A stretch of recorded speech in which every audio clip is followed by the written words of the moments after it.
The 6-4 Army upcoming competitors training CrossFit program is going to be a 4 plus 10 week cycle. So it's a compartmentalized cycle, 4 weeks quick training blast, and that final transition preparation for semi-finals, and then a 10-week period after that, which we will get into discussion.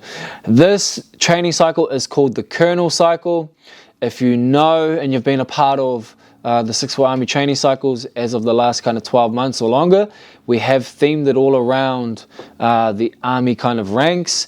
And yes, the other skeleton of programs are out ahead, but we haven't quite themed them yet. So it'll be interesting to see if you've got any suggestions about appropriate theming. That'd be pretty cool. This is going to take us from May 5th to June 1st. So if you're a Taurian or Oceania athlete that is competing at the Taurian Pro, this is going to serve you pretty well. And if not, it's still going to give you in that competition line as well. And just for some referencing, we are just coming off the back of our training cycle, which has led us to age group semi-finals, through the Open, team semi-finals, individual semi-finals, in affiliates this is. So it should have everyone well prepared and have given multiple pathways within that same training program. Now, some of the key focuses that we are looking for in this training cycle from that first 4 weeks initially is a lot of heavy lifting and complexes. Typically at a semi-final event, we will see some type of heavy lift or an endurance type lift that, say, 80+% of your 1 rep max over the course of 30 reps, i.e.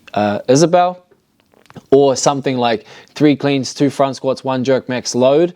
Those are the types of situations that you're going to be looking at. So we're going to do that a couple of times a week through the clean and jerk and the snatch.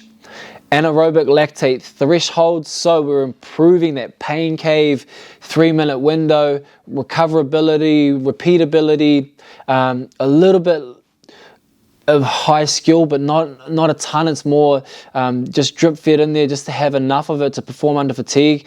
But then it's more about the grunt work and being able to hold on in that pain cave. And we are trying to increase our ability to stay in that 3-minute threshold and push out our workload capacity within that 3-minute window. Gymnastics conditioning. You're going to see a bunch of gymnastics conditioning. We're doing it as singular movement gymnastics, specifically strict handstand push-ups, handstand walking, rope climbs, ring muscle-ups, mixed modal gymnastics conditioning, so where we combine other movements with gymnastics. There is a workout off the top of my head, 3 sets, 10 ring muscle-ups, 50 calorie eco bike, 10 ring muscle-ups, rest 5 minutes, 3 rounds, 60 ring muscle-ups in accumulation. There are ideas of breaking that down, 5, 50 and 5, so you do a total of 30. Then there's other ways and pathways of doing it that would suit your stimulus and your need and ability. But those are the types of ideas that are going to be in this training cycle. Rope climb development, AMRAP 5 minutes, legless rope climbs, rest 5 minutes, AMRAP 5 minutes, normal rope climbs. We're just doing progressive overload, lowering the the skill required in that second portion, but we're getting some really good dense work in that situation. Engine, multiple times throughout the week. We are focusing on increasing our engine capacity. Nice and simple stuff. Think 3 sets for time, each for time. 15, 10, 5 calorie bike or row, something like a heavy wall ball. Rest 3 minutes, repeat. So you're going to do 90 repetitions of both movements over the course of that, but we're condensing again down that work time, but we're pushing it out into the scheme of an aerobic matter or in total time duration, but the work time itself is trying to be condensed down.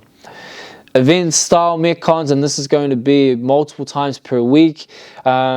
Not really things that you would typically see in a class setting over and over, day in, day out, but your type of 5-minute workout or 6-7 minute workout that would be only 2-3 movements, and you're going to see short repetitions, high output, high skill. These metcons are here for the next 4 weeks, just so you can get that preparation and that type of intensity under your belt for the semi-finals. Barbell conditioning. Don't be the person that can do these events but then cannot stick there on a barbell. Multiple times per week you're going to be under the load of a barbell, and it's not going to be like the hardest thing ever. There will be workouts where it's just, say, take DT for example. We're not doing DT, but 5 rounds for time, deadlift, hang power clean, shoulder to overhead. That's a version of barbell conditioning. Another version, we do 10 sets, 20 seconds or 30 seconds on, 20 to 40 seconds worth of rest, one sole movement, and we just hammer that. We do movements where we pre-fatigue, 5 sets, maybe it's a 15, 20 calorie row into 20 clean and jerks or 15 clean and jerks at whatever weight, 43 kilos, 61 kilos, 10 clean and jerks at 83 kilos. You have to hold on to X amount of reps unbroken, and then you're allowed to go singles. Those types of ideologies are where our barbell conditioning lies, and that's what you will see in this training program. There are optional run sessions per week. There's up to about, I think, 2 optional run sessions, but there is 1 governed run session and then 1 mixed modal running session. The optional ones, you can kind of look at them as active recovery or pushing the needle a little bit further. They do lie in the bracket of choose an extra based on your perceived weakness, and that might go through skill, strength, or engine. But all those repetitions correlate and help fit in within the major scheme of the program, because a lot of the times people will go out to their class training program and then they will say, oh, well, now I need to get strong. I need to find a strength program, and I'm not so good at handstand push-ups. I need a handstand push-up program. But how do I actually connect it all when I've got 3 different designed programs that have 3 different total timelines and days of input?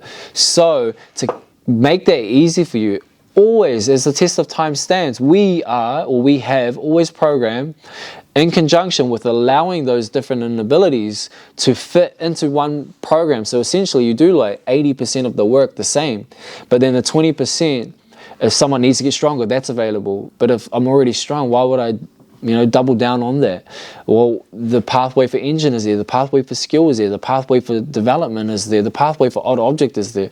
And that's why this works so well. Not only is it there, it gives you an understanding of how to get there. And as I said earlier, the reps correlate to the rest of the week, the rest of the month, the rest of the program in totality. We do have some strict gymnastics work. There's regular strict pull-ups, dips, Russian push-ups, all of these little nuanced or micro gymnastic skills, because you have to build the foundation strong first before you start putting it through excessive range of motion. Weakness options we just mentioned, swimming sessions are available. Echo bike grunt work, I mean, it's always just going to be a staple. How well can you just hurt on a machine and then increase that capacity there? Back squat, front squat is there, and an endurance, mixed modal, long aerobic piece, up to about 40 minutes, and often it will be an EMOM for 40 minutes. It might be 4 times 10-minute work bouts, those types of things, but there is that there as well. There's a lot of this is concurrent training where we're trying to kind of build a lot of different things but keep a lot of things at the same time. After that first 4 weeks, we would have finished competition kind of season for everybody in the semi-finals or less, other than the 0.01% that go on to the CrossFit Games. From there, you have a transition week and then a 9-week focus on building strength, raw strength, true 1RM strength, big hypertrophy and strength volume, all of that in conjunction with each other. And that's something to really, really look forward to. So over that 9-week period, or in the back kind of 3/4 of this cycle, because the start of the cycle will be progressing to that, using the lifting complexes, etc. We're trying to like more so test things and get familiarity and touch stuff, so we have the stimulus around that for this competition season. And then once that's passed about, we go straight into just building all that strength, building all that skill again, and having a fun time doing it. So as a daily split, it would look like lifting complexes through clean and jerks Monday, anaerobic lactate thresholds, gymnastics conditioning, then some optional rope climb and engine work. On a Tuesday, lifting complex and the snatch variation, some snatch pull work, event style metcon, barbell conditioning, and then you have your mixed modal ring muscle up and optional run session. Wednesday, blood flow work, barbell gymnastics combo. It's going to be heavy and high skill, add a bit of endurance as well. Back squats, gymnastics strict work, and then some weakness options there. Rest day is our Thursday, or it's a catch-up piece, or we split the workload across the week. Monostructural work or swim session. So first protocol, complete rest day. Friday, blood flow work, weightlifting and running combinations. So then it teaches you one, I'm going to pre-fatigue this under 2 completely different modalities.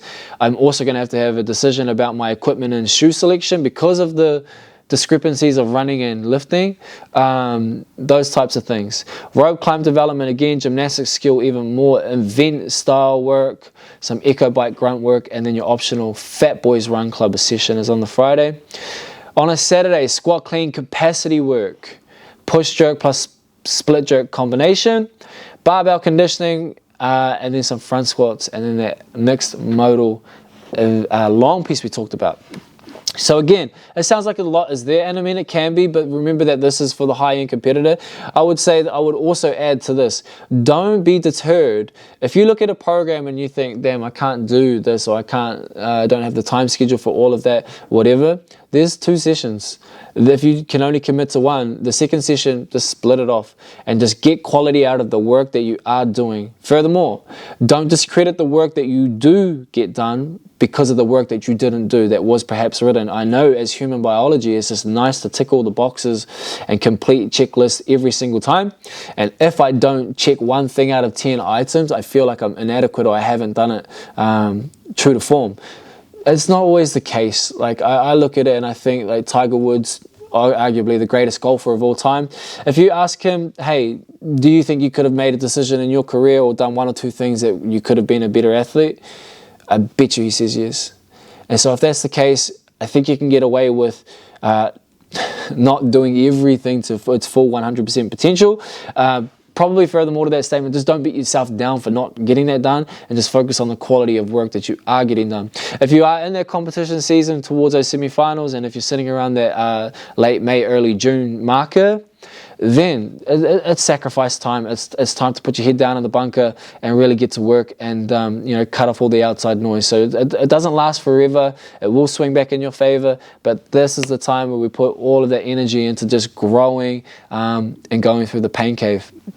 That, in essence, is our kernel training cycle. Remember, it's going to be a split compartmentalized cycle, 4 plus 10 odd weeks, so it's 14 weeks in total. It's going to start May the 5th, and really excited for this one. And even furthermore, it's really cool to be in the competition season right now, and it's even more exciting to see what's about to happen, I guess, in this new pathway of CrossFit.